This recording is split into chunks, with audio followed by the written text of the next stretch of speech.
Here's Johnny!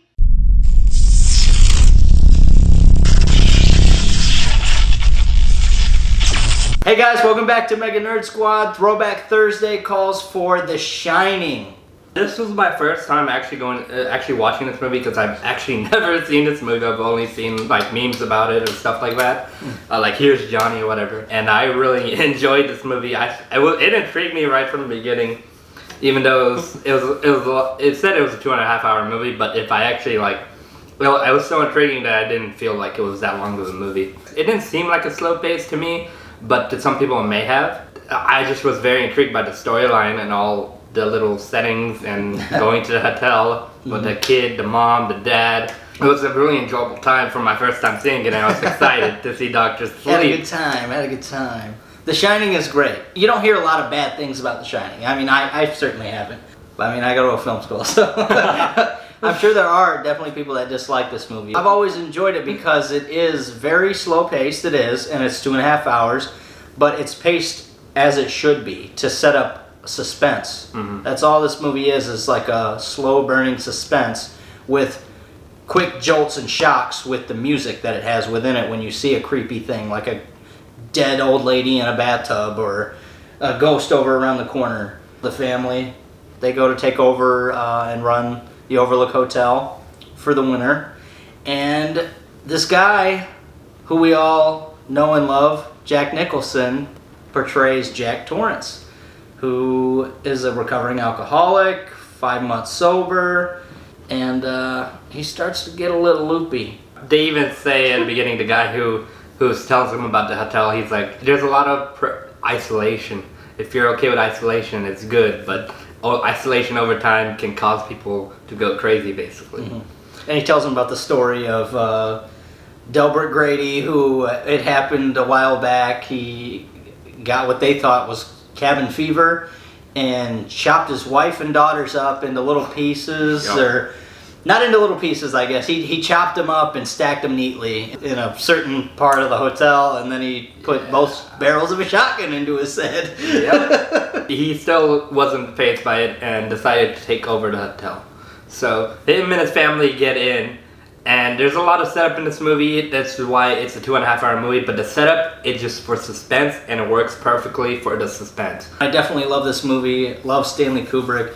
This is my favorite Kubrick movie. I love his use of camera, the big long wide shots, the pacing of this. The acting is Jack Nicholson. It's amazing. I love watching him start to lose his mind in this place. It's a haunted hotel, but you don't really get a lot of hints of that other than the music, which is my favorite aspect about it, is that this hotel is just this creepy, old, very evil, haunted place. The Overlook Hotel is really what makes this movie great. Because you can remember the carpet. The carpet is the carpet's fantastic design. And then the whole hotel as well, it's like very nice. And it's just something you would want to. And they have that to themselves, so it's kind of creepy in that aspect as well, because there's no one there except them and the cook. Sometimes. Yes, the isolation. It's just them out for the winter. The road is all blocked off by snow, so nobody can even get to them.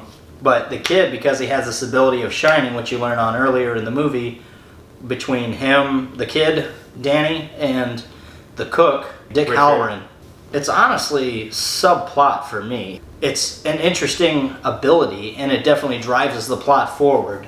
So it's not subplot. But it wasn't what Shining was about. I'm really not sure exactly how that goes, but I know that because the kid was able to have this power of seeing things before it happened. Yeah, like he knows things, and he can see the dead, like the dead twins, and I guess anybody could see it. Like towards the end, the mother could see them, but he, because he has these powers, is just ahead of the curve, kind of. You know, he can see these things before we actually can. But this place is definitely totally haunted, and that's my favorite part about it. It's not necessarily The Shining. Yes, I like that.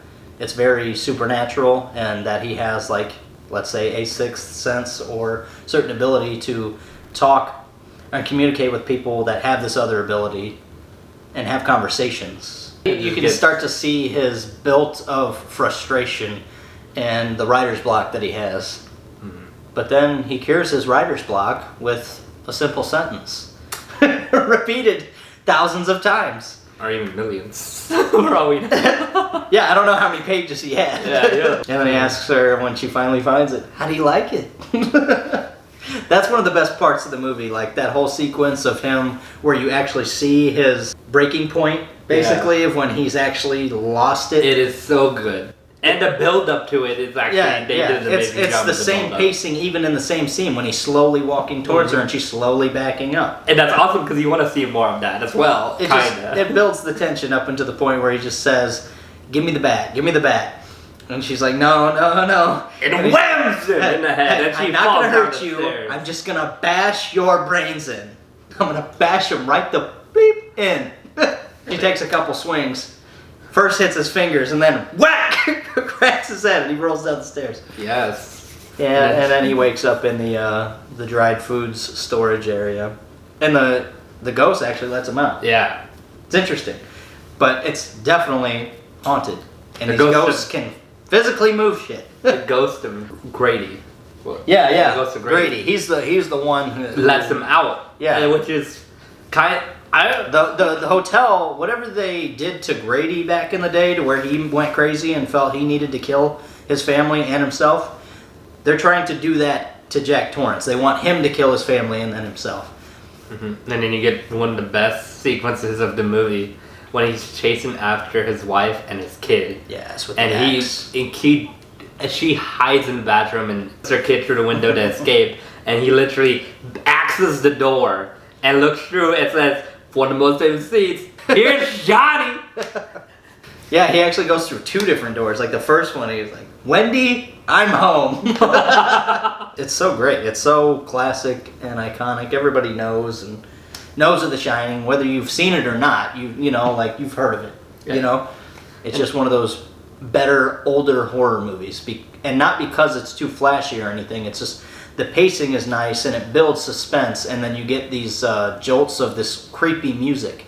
Danny, the kid's very smart, and leads Jack into the maze, and he covers his footsteps and makes Jack confused, so he gets lost in the maze, and he knows his way out, so he escapes with his mom, and they leave, and he's just in the maze, getting frozen, and he gets frozen to death, and you see his head in the next scene, and it's just so cool and creepy. Poor Dick Halloran goes all the way from Florida to Colorado because he can shine, and he gets alerted from the kid that he's in danger, basically. But yeah, he finally gets there, only to just get axed. Take about 20 steps into the hotel. Yeah, it was kind of like and then boom! It just stuffs him with the axe right in his chest. Kind of like a useless subplot, because he literally, you see him go back to the hotel driving for no reason, because as soon as he steps in, Jack just axes him in the chest and he dies. It really is kind of confusing about why that is. It doesn't really do anything for the plot of the movie. Maybe it does in the book. I'm not a reader, so I don't really know too much about that. But as far as the movie itself goes, I didn't really see the point. I get it early in the movie when he meets the boy and he talks about Shining. And I guess maybe just to put a bookend on that character, they brought him back and then just to have a death, because there is like no death in this movie anyway other than that. But I will say that my favorite parts about this are the cool camera angles, the art department on the carpet, the music, and Jack Nicholson's acting as Jack Torrance and going crazy. It's definitely one of those memorable performances, and the line, here's Johnny. I would probably give this movie a solid 9 out of 10. I like it. It's on the longer side, but it's the right amount of pacing. So a good movie, I don't mind if it's 2.5 hours. Like it's worth it to actually get the tone right for the movie.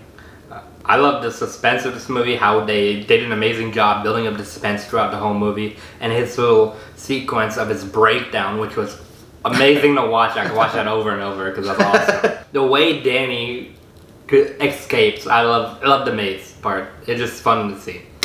I really love Jack Nicholson's character, and I loved his acting. His acting was amazing. I am actually really enjoyed the story of this movie, and I'm going to give it a 9.5 out of 10. I actually really loved the story, and it just intrigued me so much that I was glued to it. If you guys do agree with our ratings and wanna say your rating or how you like the movie, please comment down below. Hit the like button, subscribe, and hit that notification bell so you know when we drop brand new videos. Dr. Sleep review will be out tomorrow, so watch out for that. We want to thank you guys so much for watching this video. Thank you guys so much for 100 subscribers as well, if we didn't say it already. And we'll see you guys in the next one. MegaNerd Squad, out.